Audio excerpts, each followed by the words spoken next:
tous. Merci donc d'assister à ce premier Café Média. Une entrée en matière intéressante qui passionne tout le monde. On a eu avec le journal La Croix à la mi-janvier une enquête absolument passionnante sur le thème et qui montre, j'ai des chiffres assez édifiants, que 66% des Français ne croient pas que les journalistes résistent aux pressions des partis politiques et du pouvoir. Et 60% des Français pensent qu'ils ne résistent pas non plus aux pressions de l'argent. Il y a seulement 25 et 26% des gens qui pensent que les journalistes sont totalement indépendants. Alors, ma première question, évidemment, va vers Noël Mamère. C'est un constat absolument sans équivoque. À votre avis, à quoi c'est dû? Cette enquête de la Croix n'est pas la première, ni la dernière. Si l'on regarde depuis plusieurs années les résultats de cette enquête, ils n'ont pas beaucoup évolué. C'est-à-dire que les Français ont une relation assez paradoxale ou d'attirance-répulsion avec le journalisme comme avec la politique, d'ailleurs d'une certaine manière. C'est-à-dire qu'ils considèrent que les journalistes ne sont pas réellement indépendants du pouvoir politique, indépendants quelquefois de l'argent, mais qu'en même temps, ils accordent une certaine importance à ce que disent les journalistes, et qu'ils ne jettent pas la télé à la poubelle, pas plus qu'ils ne jettent les journaux à la poubelle. Le problème des journalistes, en France aujourd'hui, il faut le dire, sous le sarkozysme, est beaucoup plus difficile, pour plusieurs raisons. La première, c'est que nous avons à la tête de l'État un homme qui a construit des réseaux depuis les années 80, très exactement depuis 1983, à travers un club qui s'appelait Neuilly Communication, auquel participaient tous ceux qui aujourd'hui sont à la tête des grandes chaînes privées de l'audiovisuel. Deuxième aspect, aujourd'hui les journalistes du service public, qu'ils soient à France Inter, à Radio Bleu ou ailleurs, à France Bleu, sont menacés d'une certaine manière. Ils sont menacés par un vice démocratique qui était introduit dans la dernière loi sur l'audiovisuel, où aujourd'hui le président de la République peut nommer et révoquer les responsables de l'audiovisuel public. Moi, je pense qu'il y a aujourd'hui une triple dépendance, en tout cas une triple menace, une menace économique, une menace politique et une menace éditoriale. Aujourd'hui, ce sont des grandes entreprises qui répondent à des commandes publiques qui sont aussi propriétaires de chaînes privées. La société Bouygues n'est pas simplement TF1, c'est de la téléphonie mobile, c'est de la construction, c'est des bâtiments et travaux publics. Je n'ai jamais vu sur TF1 de reportage critique sur le Maroc, pour la bonne raison que Bouygues a des intérêts très importants au Maroc pour y construire des mosquées ou des universités. Et j'ajouterai à cela, qu'il y a aussi dans notre pays une particularité qui est extrêmement inquiétante. Il faut quand même savoir que 90% des titres de la presse et de la presse magazine appartiennent aux deux plus grands marchands d'armes de ce pays, que sont Dassault et Lagardère. Tous ces gens-là étaient dans Neuilly Communication, donc il y a une relation incestueuse entre le pouvoir et une grande partie de la presse. Pour faire, je dirais, chorus, mais peut-être de manière un peu différente avec ce que vient de nous dire Noël Mamère, il faut rajouter une chose qui est très importante, je crois, pour comprendre l'ambivalence du rapport que les Français entretiennent avec leur presse. C'est le fait que, si on compare la presse anglo-saxonne, par exemple, dans sa socio-histoire, dans son histoire sociale, si je puis dire, la sociologie historique, et la presse française, ce sont deux processus totalement différents. Quelle est la ressource, véritablement, par exemple, pour un journaliste politique, ce sont ceux que je connais un petit peu mieux, c'est pas tellement ses diplômes, c'est leur capacité à avoir une connaissance, j'allais dire, presque intime, dans tous les sens du terme, si je puis dire, du personnel politique où ils vont chercher leur information et qu'ils vont pouvoir dévoiler au fond à la population. Ça, c'est typiquement français. Alors que quand on prend le journalisme américain, il naît immédiatement comme un quatrième pouvoir. Et s'il n'est pas coupé du pouvoir, j'allais dire, politique notamment, et d'autres pouvoirs, parce que aussi le pouvoir militaire, il y a d'autres pouvoirs, beaucoup de pouvoirs économiques évidemment, eh ben, il n'a pas de sens en Amérique notamment et en Grande-Bretagne également.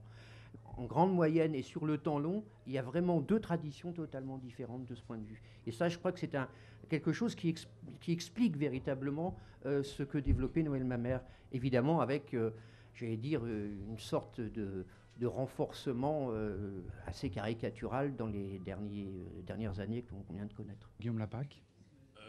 Moi, je trouve que le constat qui a été dressé, il est en même temps bien réel et il est un peu noir. Quand on m'a appelé pour que je participe à ce débat, on m'a demandé si je pouvais venir faire l'opposant à Noël Mamère. Alors, je suis sur la liste d'Hervé Novelli aux élections régionales, mais évidemment, je ne suis pas, comme chacun sait, encarté à l'UMP. Je n'ai pas voté pour Nicolas Sarkozy et je partage complètement, évidemment, le constat qui a été fait sur ce qui se passe au niveau médiatique national. Et surtout, effectivement, il est important, à mon avis, de bien remonter à Neuilly Communication et non pas simplement au Fouquet's, parce que c'est bien une stratégie qui a été mise en place de très longue date et qui, en effet, est extrêmement inquiétante, parce que la presse s'était organisée après les épisodes un peu tristes de la Troisième République avec des collusions complexes. La presse française s'était réorganisée après la Seconde Guerre mondiale sur un concept de relative indépendance des groupes de presse par rapport au lobby industriel, et ça marchait plutôt mieux comme ça. Effectivement, je crois qu'on est tous désireux de rester sur ce modèle-là. Il faut prendre en compte qu'il y a aussi de nouveaux canaux d'information qui sont apparus, et notamment sur Internet, et que finalement, la liberté d'information aujourd'hui n'est pas menacée. Je crois en revanche qu'il faut insister beaucoup plus sur le problème des moyens. De la même manière, quand la presse est dans une relative difficulté financière et que les collectivités locales sont le premier annonceur de la presse locale, ça pose de véritables questions. Et puis, troisième chose, il faut, nous dit-on à nous journalistes, rénover les contenus, donner du rythme à la page, etc. Et donc avant, on avait 6000 signes, après on en a eu 4500, maintenant on en a 3000, et de plus en plus, on nous dit « Coco, elle est bonne ton info, tu m'en feras 1500 signes ». Et pardon, mais en 1500 signes, on a difficilement la place de faire dans la nuance, de faire dans la dentelle. On retient les petites phrases, et là, attention aux lecteurs, aux téléspectateurs, aux auditeurs de réagir. De quoi sommes-nous friands? Est-ce qu'on est friand des petites phrases? Est-ce qu'on est friand du fond? On ne peut pas, en tout cas, parce que c'est démagogique et c'est grave, prétendre que les hommes politiques ne s'intéressent jamais au fond, alors que les médias et les lecteurs, eux, ne s'intéressent qu'aux petites phrases. Noël Mamère. Je partage pas mal de ce qui vient d'être dit par Guillaume Lapac. Quand il nous dit, avant on faisait 6000 signes, maintenant il faut expliquer quelque chose en 1500 signes. On est dans une logique de simplification du monde. Vous réduisez le champ de la réflexion. Or, le journalisme, il est là pour structurer, contribuer à structurer ce qu'on appelle l'espace public. C'est-à-dire permettre aux citoyens, dans une démocratie, de pouvoir se faire une opinion sur le monde. Comment voulez-vous qu'il se fasse une opinion sur les choses?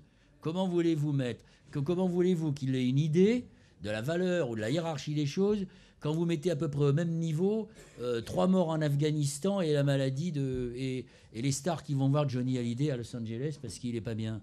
Le combat qu'on doit mener, à la fois comme journaliste et comme politique, c'est contre la simplification. Vous voyez bien que ce n'est pas simplement un problème politique, c'est aussi un problème économique, l'économie de l'information. Et c'est effectivement, plus on réduit les moyens de la presse, plus on réduit les moyens pour les journalistes, plus on simplifie. Et donc c'est vrai que moi, par exemple, je trouve ça à la fois... Je m'en sers, parce que je connais le code d'accès à ce truc devant lequel j'ai parlé pendant 25 ans. Qu'est-ce qu'ils font les journalistes? Ils viennent me voir parce qu'ils savent que je vais leur dire un truc en 30 secondes, ce dont ils ont besoin. Mais il y a des gens, et je suis sûr que à l'Assemblée nationale, il y a des députés qui ont sans doute quelquefois des choses beaucoup plus importantes à dire que moi, mais qui n'ont pas le code d'accès à cet outil où il faut aller à toute vitesse. Je voulais dire par rapport à ça, parce que ça me semble important, allez sur le site ina.fr où il y a toutes les archives de la télé et regardez n'importe quel journal télévisé d'il y a 20 ans. Vous verrez plein cadre, un économiste qui, pendant 5 minutes, a le droit et le temps d'expliquer. Aujourd'hui, à la télévision, s'il n'y a pas d'image, il n'y a pas de reportage. Quel que soit le sujet, s'il n'y a pas de support d'image, on n'en parle pas. Donc effectivement, pour expliquer la crise financière internationale, par exemple, alors on trouve n'importe quelles images, des banquiers qui sortent avec leur petit carton, ce qui n'a évidemment aucun intérêt, mais laissez le temps à un économiste plein cadre, de nous expliquer pendant 5 minutes comment ça se passe, c'est absolument impossible. Et évidemment, 5 minutes, c'est encore trop court. Mais même 5 minutes, il n'aura pas le droit. C'est absolument impossible à la télé aujourd'hui que quelqu'un parle pendant 5 minutes. Et je reviens à ça parce que je pense aussi que le bon fonctionnement de la démocratie, mais aussi de la presse, il dépend quand même de l'exigence des citoyens et en l'occurrence des lecteurs.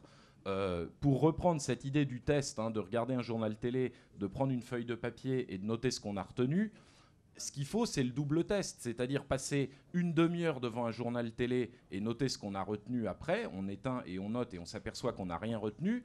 Et on passe après une demi-heure à la lecture d'un journal de presse écrite et on fait le même exercice. Il est évident quand même il faut qu'il y ait une exigence du citoyen de repasser un peu plus de temps face à la presse écrite, parce que c'est quand même là qu'on peut analyser un certain nombre de choses et analyser notamment les mécanismes de fonctionnement et rentrer dans le détail. Oui. C'est dur d'expliquer la crise à la télé. C'est fini. Je suis obligé d'y aller là. Excusez-moi. Merci.